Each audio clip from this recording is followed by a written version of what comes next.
نہیں کرتے. تو امام طحاوی رحمۃ اللہ علیہ فقہائے احناف کے بیرسٹر ہیں، ان کی نظر کیا ہوگی؟ آپ نے جگہ جگہ میں دیکھا وفیہ نظر، اور نظر طحاوی کیا ہے؟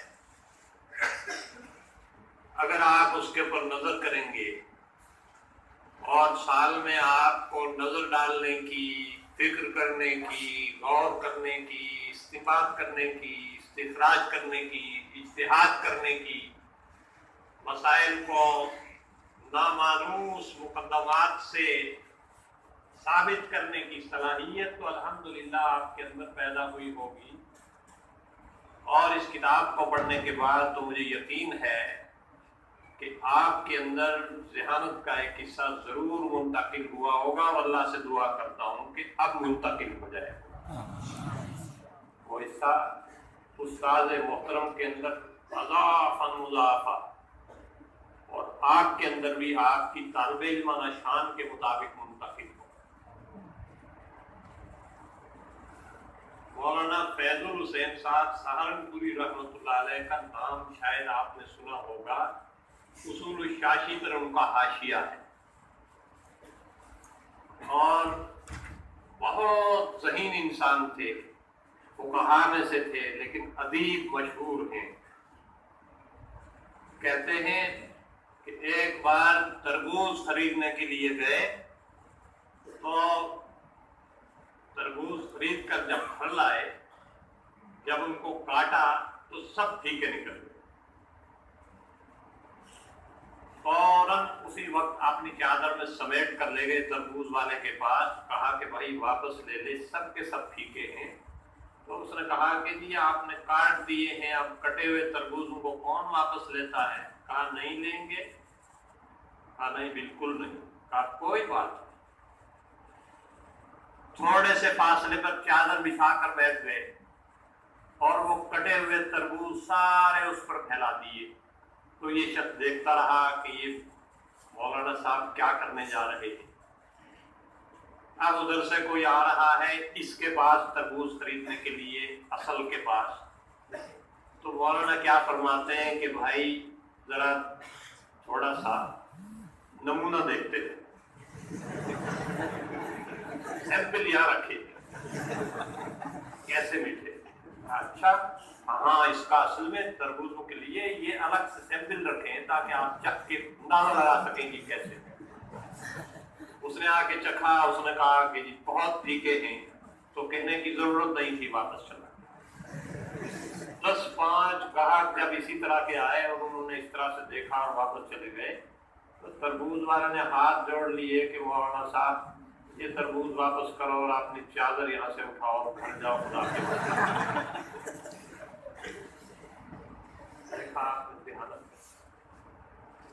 مولانا فخر الحسن صاحب گنگوہی رحمۃ اللہ علیہ، یہ حضرت گنگوہی رحمۃ اللہ علیہ سے بھی بہت پہلے ہیں اور مشہور محدث ہیں.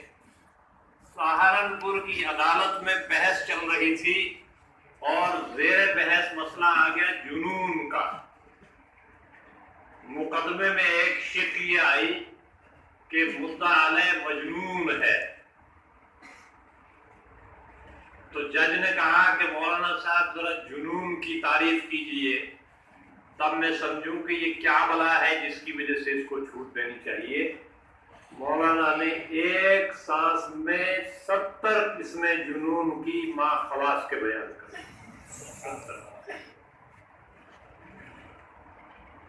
تمام کتابوں کے حوالوں کے ساتھ ہوا ہے نا. تقریب حضرت گنگوہی رحمت اللہ علیہ سہارنپور سے واپس آئے پیدل چل کے، تو ایک نیم کے پیڑ کے نیچے آرام کرنے کے لیے لیٹ گئے. تو ایک امبیٹا کا ایک بوڑھا دیہاتی آیا اور اس نے دیکھا کہ حضرت گنگوہی رحمت اللہ علیہ اس طرح سے لیٹے ہوئے ہیں. تو اس نے آ کے ٹانگیں دبانی شروع کی. تو دوسرا دیہاتی نزدیک سے آ کے دیکھ کے کیا کہتا ہے، مولوی جی تم کو اس بوڑھے سے ٹانگیں دبانے میں بڑا مزہ آ رہا ہوگا. تو حضرت گنگوئی رحمۃ اللہ علیہ نے فرمایا کہ بھائی مزہ نہیں آ رہا ہے بلکہ راحت مل رہی ہے. تو بوڑھے نے یہ کہا تب تو تمہارے لیے ٹانگیں دبانا جائز ہے. حضرت تھانوی نے اس واقعے کو لکھنے کے بعد کہا کہ یہ بوڑھا بھی جس نے یہ کہا کہ تب تو تمہارے لیے ٹانگیں دبانا جائز ہے بڑا فقیہ تھا. جس نے یہ دیکھ لیا کہ صرف لطف لینے کے لیے ٹانگیں دبانا واقعی جائز اور اگر کسی کو سکون مل رہا ہے راحت کے لیے اگر وہ ٹانگیں دبا رہا ہے تو شرعاً اس کے اندر کوئی کم. اس زمانے کے دیہاتیوں کے اندر بھی یہ تفقع موجود تھا. بہرحال امام طحاوی رحمۃ اللہ علیہ اپنے دور کے بیرسٹر تھے اور جس انداز سے انہوں نے کتاب لکھی ہے اور جس انداز سے حدیثیں لائے ہیں ایسا لگتا ہے کہ حدیثوں کا ایک دریا بہ رہا ہے. اور امام طحاوی رحمۃ اللہ علیہ اپنے فن کے مطابق حدیثوں کو سب سے پہلے اصح اور پھر اس کے بعد صحیح پھر اس کے بعد حسن پھر اس کے بعد عزیز اور پھر اس کے بعد دوسری روایتیں لاتے ہیں اور آخر میں ایک نظر قائم کر کے ایک نتیجہ نکالتے ہیں.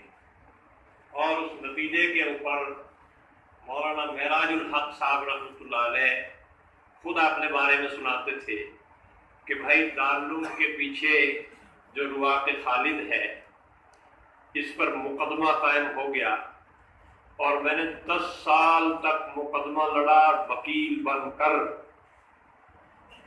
اور کسی وکیل کرنے کی ضرورت نہیں پیش آئی. صرف اس طحاوی سے اور ہدایت سے میں نے اس مقدمے کو جیتا. طحاوی کی نظر اور صاحب ہدایت کی درایت. طحاوی کی نظر صاحب ہدایت کی درایت اور بخاری کی روایت. اگر ان 3 چیزوں کو آپ جمع کر لیں تو انشاءاللہ العزیز بابری مسجد کا مسئلہ آپ خود حل کر لیں. کسی گفتگو کرنے کی ضرورت نہیں. آپ کے استاد بیٹھے بیٹھے انشاءاللہ حل کر لیں. تو میں یہ نہیں کہہ رہا ہوں کہ طحاوی کو اس مقام تک پہنچا دینا نصاب تک مولانا سکندر صاحب کا کوئی انقلابی کارنامہ ہے، لیکن یہ ضرور کہہ سکتا ہوں کہ غیر معمولی کارنامہ ضرور ہے. کیوں؟ اس لیے کہ علامہ کشمیری رحمۃ اللہ علیہ کے ملفوظات میں ایک ملفوظ بھی لکھا کہ طحاوی شریف کو مکمل 2 جلدیں پڑھانے کی سفارش تھی شاہ صاحب کی کہ طلباء کے اندر اس سے بڑی ذہانت پیدا ہوتی ہے، بڑا شعور پیدا ہوتا ہے، بڑی فکر پیدا ہوتی ہے، استنباطی قوت پیدا ہوتی ہے.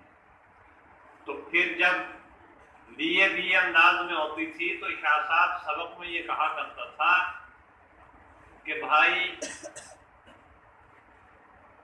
ابو جعفر طحاوی کے ساتھ کسی نے انصاف نہیں کیا. کسی کتاب کے بارے میں یہ لفظ استعمال نہیں کرتے تھے، لیکن اس کتاب کے بارے میں یہ کہتے تھے کہ پوری کتاب پڑھائی جانی چاہیے اور جو نصاب تک پہنچنی چاہیے، طلباء کے پلے جو چیز پڑھنی چاہیے اس سے وہ اس کی اصل نظر ہے. تو یہ فرمایا کرتے تھے کہ لم ينصف الناس وخاصة اہل المدارس بأبی جعفر الطحاوی رحمۃ اللہ. یہ شاہ صاحب کا کہنا، لیکن میں سمجھتا ہوں کہ مولانا کا غیر معمولی محنت، غیر معمولی لگن اور اپنے منصب سے اور اپنے مشغلے سے اور اپنی ذمہ داری سے